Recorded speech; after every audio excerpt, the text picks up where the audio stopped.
बिस्मिल्लाहिर्रहमानिर्रहीम बिस्मिल्लाहिर्रहमानिर्रहीम अस्सलाम वालेकुम वरहमतुल्लाहि वबरकातुहू। आज हम पढ़ेंगे सबक नंबर 7 और 8 और इसमें हम देखेंगे रुकू और रुकू के बाद और सजदे की दुआओं में जो हम पढ़ते हैं उनके अल्फाज की क्या मायनी है और फिर उसका कुरान पाक से कितना उन अल्फाज का लिंक है और कितना हम उससे फ़ायदा उठा सकते हैं।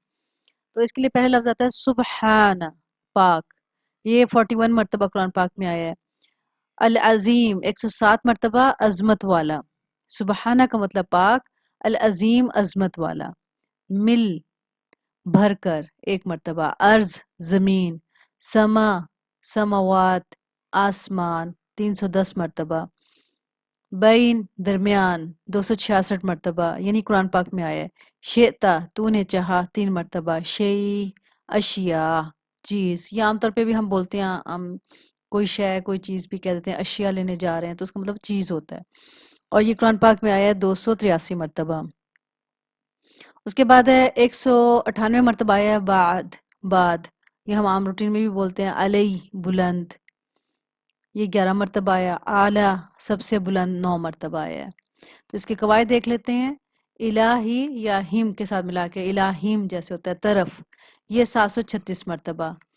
और माआहू या माहुम ये 163 मरतबा और इसका मतलब है साथ।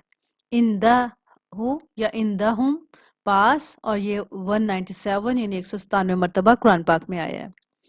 अच्छा जी, अब हम आगे देख लेते हैं सबक नंबर 8 में। अत्तहियात सभी कौली इबादतें 6 मरतबा। अस्सलात सभी बदनी बातें। अत्तय्यिबात सभी माली बातें 46 मरतबा।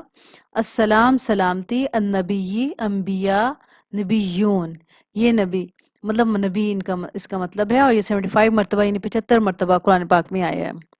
उसके बाद है रहमा रहमत 114 मरतबा। बरक़ात बरक़ात बरकतें 3 मरतबा। अब्द इबाद बंदा 125 मरतबा। सालेहीन नेक लोग। अच्छा जी, अब देख लेते हैं इसकी कवायद। हाजा ये मुज़क्कर के लिए बोला जाता है, यानी ये मुज़क्कर के लिए, मर्द के लिए या जो मुज़क्कर होता है उसके लिए, और 255 मरतबा ये आया है। हाज़ही फीमेल यानी मुअन्नस, ये मुअन्नस के लिए बोला जाता है और ये 47 मरतबा कुरान पाक में आया है। ज़ालिका वो मुज़क्कर या वो मेल, तो ये 478 मरतबा कुरान पाक में आया है। उसके बाद है तिलका वो मुअन्निस फीमेल, ये 43 मरतबा यानी 43 मरतबा आया है। हा उलाय ये सब 46 मरतबा। उलाय का वो सब 204 मरतबा कुरान पाक में आया है।